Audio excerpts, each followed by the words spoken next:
Okay, I think I got it already.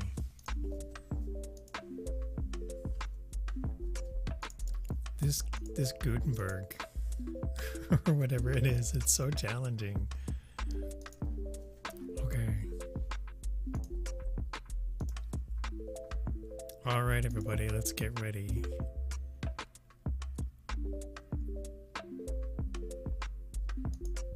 Add custom HTML.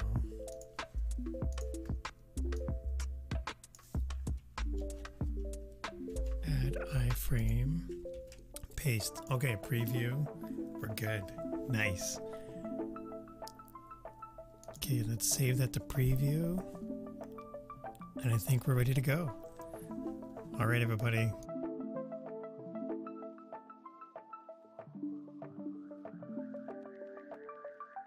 Check it.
There we go.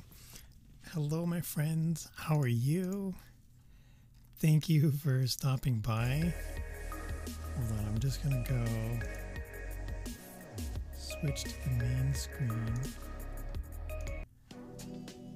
I tried doing something earlier on a private stream and it didn't work out.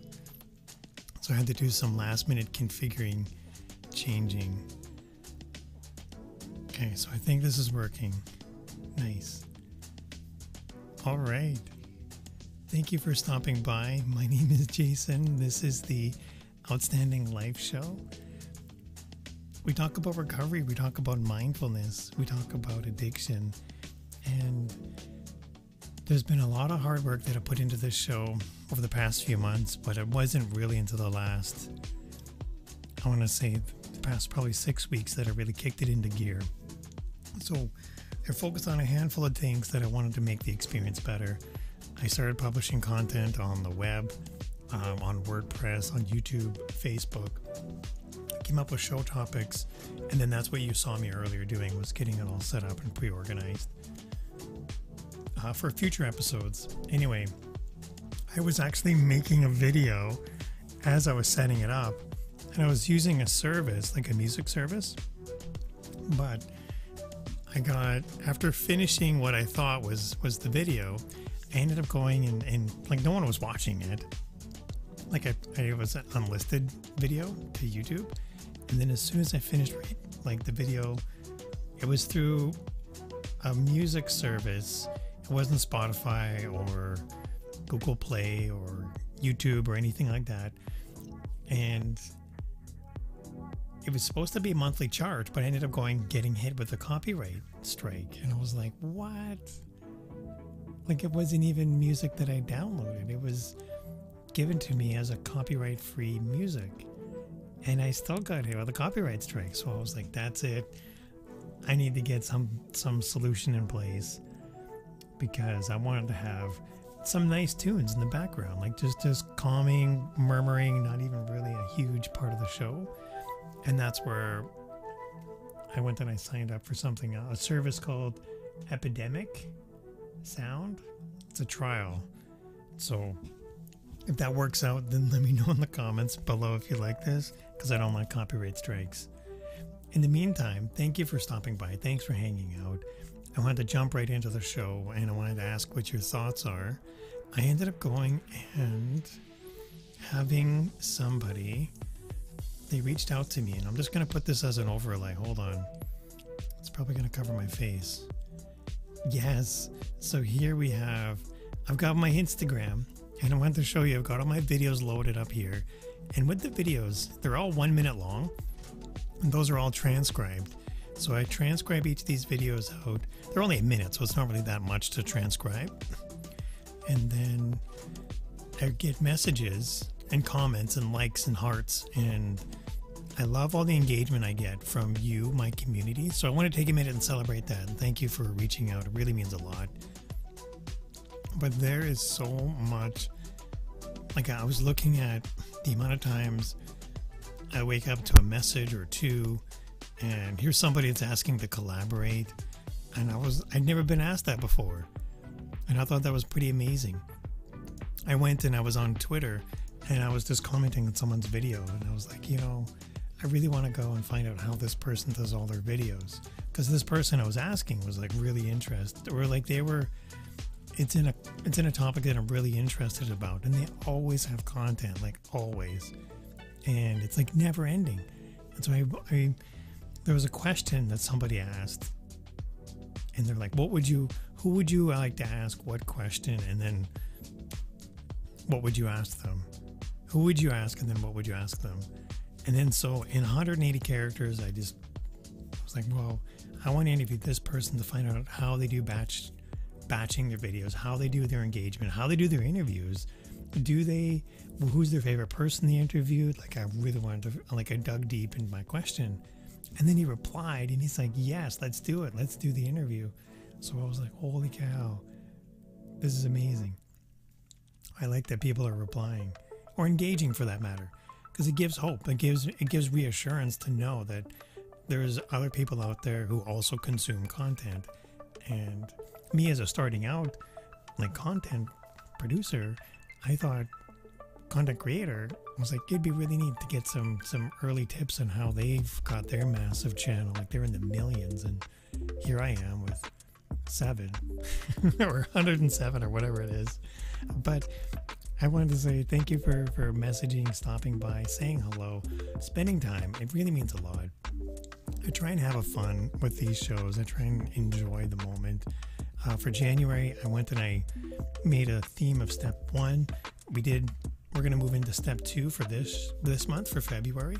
And what we're going to do for February is we're going to dive deep into these topics. And if you want to know more about the show, type notes in the comments if you're watching on Facebook, or if you're watching on YouTube or in the replay, go ahead to the outstanding.video/notes, and then we'll have the notes sent out to you that way.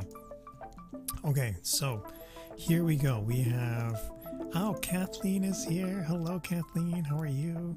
Thanks for hanging out. Kathleen saying that is awesome. Yes. It was so, like, trial and error. So trial and error. Trying to figure all this stuff out. Like, I was having fun with the technical stuff, and then I got hit with a copyright strike. But then, when you get that message from somebody, when you get that positive, hey, you're doing a good job. Hey, I was watching your show. It makes you feel good. Like, I just, like, holy cow. I just get... It doesn't matter how my days was up to that point, it just gets brought up to another level. And I'm on cloud 9 for the rest of the day. And then earlier this week, I don't know if you can hear, Kathleen, let me know what you can hear on this microphone. I was playing with the audio, and I haven't been able to get rid of the P's and the S's because I'm so close to the mic, but I think I've got the audio down where it's a little bit easier. I don't say easier to hear me, but I had the audio set weird before, and it was either too much or too little. So my hope is that it's a little more even. But let me know if you can hear any difference or if it sounds the same. But in the meantime, thanks for hanging out, Kathleen. I think it's really awesome you're here. All right, so let me just take this off. And then I also set up these transitions. And these transitions, hold on. I'm going to take my hand, I'm going to click the button, put my hands in the air, and then I watch. It's going to overlay, and then the overlay changes. I got the dynamic at the bottom, and then the image goes away.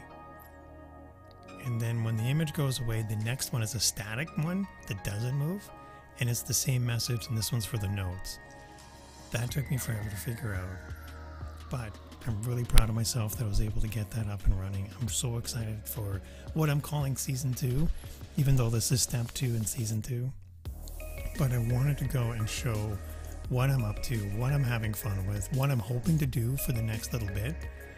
But let me go and show you. I'm just going to zoom down. So here's my screen. And if I show you, here's today's show notes. And this is what I have on the blog. So if you go to outstanding.video/blog, this will go and show you, here's what the page will look like. So there's the title for the show notes, and then here's my most recent video. And I have it set so that when I upload a new video to YouTube, this will automatically change to that newest video.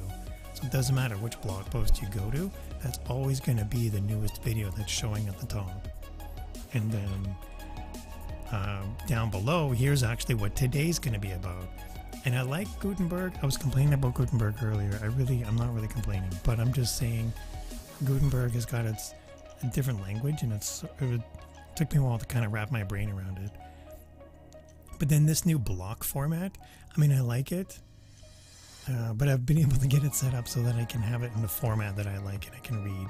So this is what I'm going to be reading from for today's show notes. If you want to follow along, great, go ahead. If not, you can type notes in the comments and we'll have it sent out to you, the show notes. But let me go and switch back to the side view. Okay, so here we go. We have the show notes, and we actually, no way. We have Katie Bone here. Hello, Katie. How are you? Oh, your comment went away. Oh, it's the overlays. That's what it is. Okay, Katie is saying, hello, congrats on season 2. Seriously, Jason, keep doing what you're doing. Super positive. Thank you, Katie. That means a lot. That's so cool. Well, I appreciate that you're here. Like, I know that you watch and I know you come by and you say hello, but I want to take a minute and say thank you. It really means a lot to me that you're here. And your positive comment. I think that's really fun. Okay, I'm really enjoying this and I hope you are too.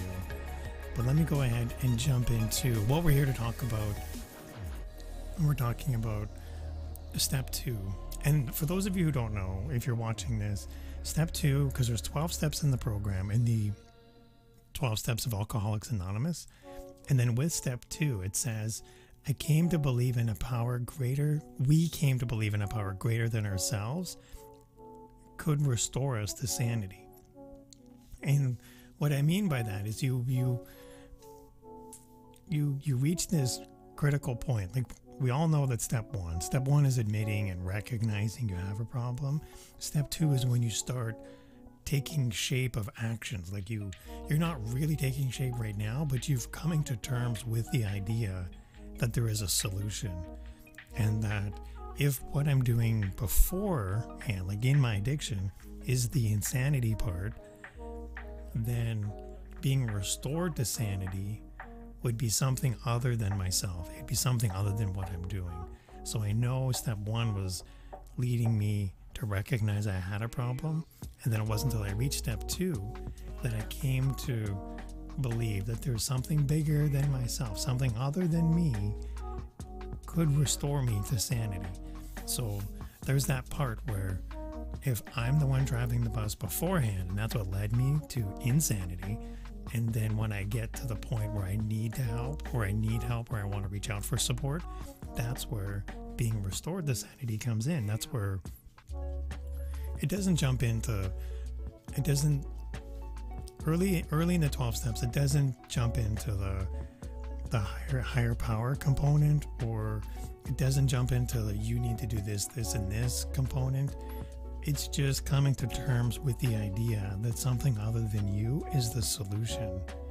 And I don't know if you can relate to this, but there are many things that I think that I might know the solution to, but yet things keep falling apart. And it's not till things have fallen apart completely that I stop and wonder, was there another solution? Could I have done things differently? And I never really know what that is until, now I know.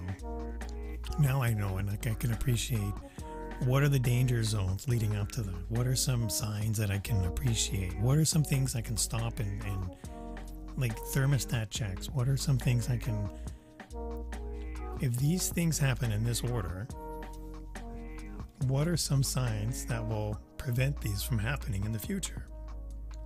And I'm not saying like map out all correlations, but through the 12 steps, I've been able to at least appreciate that I am not always the solution. Not all solutions I come up with are great. In fact, most of the ideas I come up with are pretty horrible. Like, they never work. Kind of like that Gutenberg solution I was struggling with earlier. Man, I know they told me Gutenberg was coming out like months in advance. It didn't matter how much notice they gave me. I wasn't even prepared for this blog thing. Anyway, my friends, thank you for putting up with me while I did my intro there. But jumping into this, I wanted to say with step 2, one of the hardest parts for me was, I shared before in past episodes about opening up in meetings, and going to an AA meeting was one of the hardest things for me to come to terms with, like to open my mind to. And when I reached out for help and support, I knew then that I wasn't the solution. Like, what I was doing wasn't working. And I found myself in a meeting. And it wasn't until, I want to say about 2 or 3 weeks in, of going to meetings 4 or 5 times a day, where like this idea I had about what my recovery was, or the idea I had about what I needed to do, faded away, where it was no longer about what I wanted. And in fact, it had nothing to do with what I wanted. It had everything to do with partaking in these meetings, partaking in engaging with other people other than myself. Because one of the steps towards the end, and we'll get to that in step 12, but there's a critical part where you have to help another person. And while I went to recovery to get better, there was also other people there who also wanted to get better.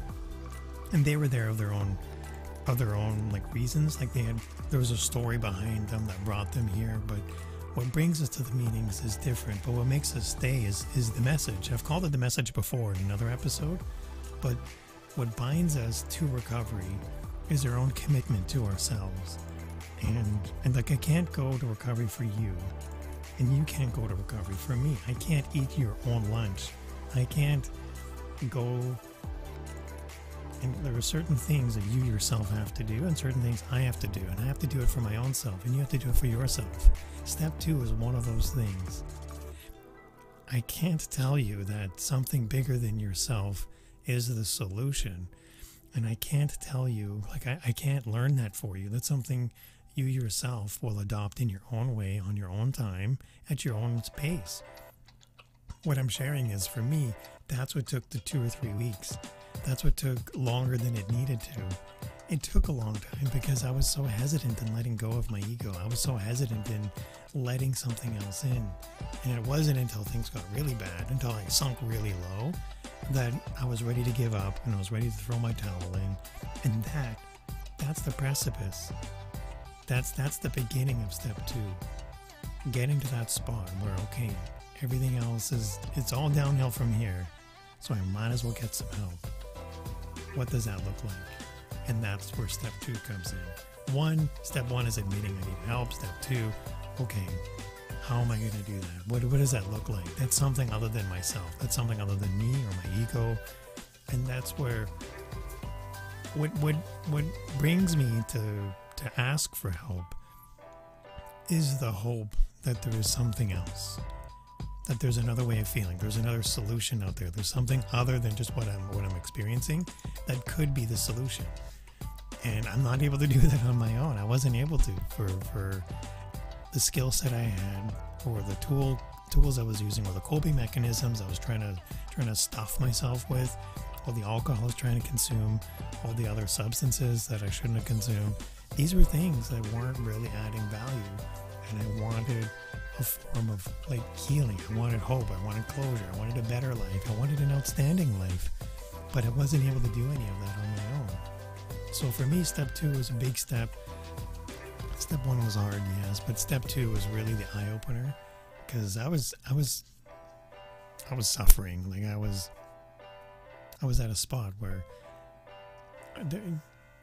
no amount of kind words or words of encouragement would have moved me to take this step. I had to reach it on my own. I had to get to that low point before I was willing to see a world beyond my weaknesses, or to appreciate that there is healing out there, or that there is a life without judgment. That was huge. Like, I couldn't do that for the longest time. I couldn't reach out to the point where, what am I going to do about trying to see beyond it? If all I ever look at is just my weaknesses, I'm never going to want to put down my ego, because I would live life like with this defensive wall. And I don't know if you can relate to this or not, but it really held me down for so long. And one of the rituals, by going to meetings, like there's a whole regiment. Maybe we should have a show about it, like not what happens in a meeting, but like what a meeting internally, logistically is like. Because when you go to a meeting, you have to check your ego at the door. So for me, going to a meeting once, they tell you to check your ego at the door, but then you go to another meeting and another meeting. Like I said, 4 or 5 meetings in a day over the course of 2 or 3 weeks. Eventually, you're gonna check your ego at the door. And the more I would put my ego at the door, the more room I had to listen, like without judgment, to offer support and reassure other people genuinely, to be open to the idea, like I said earlier, about that the solution could be something other than me. And when I removed that ego, I was no longer entertaining that I was the solution or that I was the one to offer reassurance. Some of the best meetings I've been in where there was like 4 people, and it's just each person, we got like half an hour each to talk. It was like the most amazing meeting I've been through. I think we were trudging through the snow, and by the time we showed up, it was just 4 of us. It was pretty awesome. But there's also been meetings I went to where there's like 50 people there and nobody leaves until everybody talks. There's some really crazy meetings out there. But when you check your ego at the door, when I checked my ego at the door once, twice, 20 times, I can't remember what time it was, but eventually I got to the spot where it was more effort, it was more challenging for me to pick up my ego.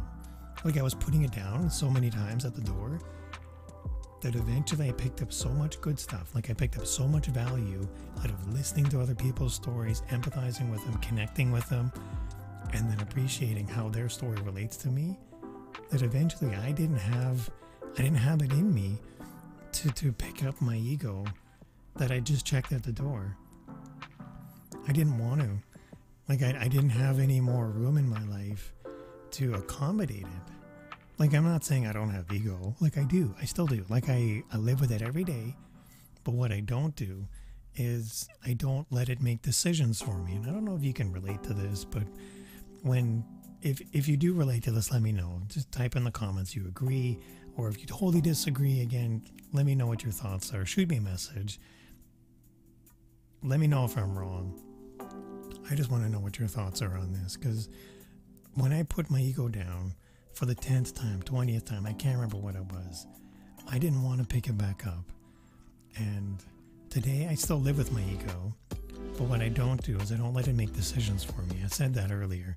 I don't give it any room to grow. I mean, now that I have, now that I have more skill sets, more tools under my tool belt, more ways to manage things and deal with life, okay, now that I have all these other elements in my life, I don't really have a lot of time to put in room for ego. And that's where I recognize it for what it is. I give it the space that it needs, but I just don't let it grow. Like I don't give it any room. Like I don't nurture it. I don't feed it. Like I don't do it anymore like I used to though. But that's when I was younger. I'm glad I'm not that person anymore. It took a lot to get this far. Like it's not, and that wasn't an easy process, what I just shared. Like for some people, it probably happens in 2 meetings. For me, it probably took 20. But for other people, it might take 200. Who knows? And by no means am I saying that meetings are the solution for everything. But what I am saying is I got through meetings, through the 12 steps, which are abided by in these meetings, I was able to then go through those rituals so many times that eventually I got into better habits. And I'm not attributing that to only being from the program, but what I'm saying is there's this cathartic healing that comes from being together with other people who also are wanting to heal. That's crazy. Like I never thought that would be the answer, the solution. Some of the most interesting people that I've met in the program are people that I wouldn't normally be friends with of my own choice. Like I don't normally go out and meet people, but thanks to the program, I was able to connect with other people who are like-minded in a totally different area, in a totally different field of industry or work. But they're some of the coolest people I know. But I wouldn't have met them if it wasn't for this program. So I'm very proud of that. I'm very proud that 1, that we can help each other, 2, we can identify with each other, and 3, we're all struggling the same way. Like we're all moving beyond our ego together, individually at our own pace. Again, mine took a little bit longer than other people, but hey, you know what? Progress is progress. I don't have to be perfect. I just have to keep going. Okay, let me go and check something out here. I'm gonna go, and look, Maddie's here. He's typed in for notes. Check out the notes, Maddie. Let me know if you like them. Okay, so Maddie's here hanging out. One more thing I've got going with season 2 is we are doing show notes. Let me show you my screen. Okay, let's move over. And we're going to do gratitude of the day. I don't know if you can read this. Hold on, I'm going to zoom in.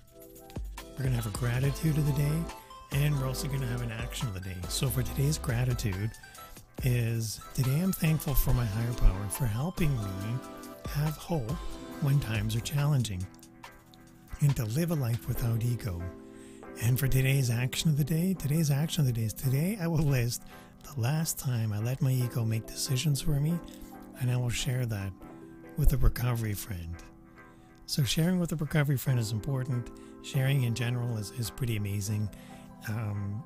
If what you've seen today, if you see value in it, let me know. If you enjoy this, let me know.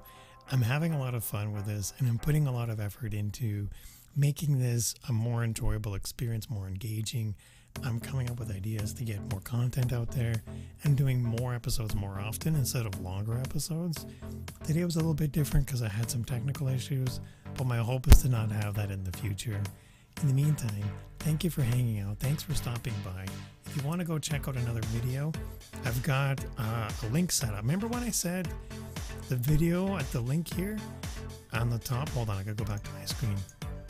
When I said this video at the top of my blogs is my most recent video, I also did something where if you go to this address, I think it's this one, hold on, yeah, it's outstanding.video/new. That will also bring you to the newest video that I posted.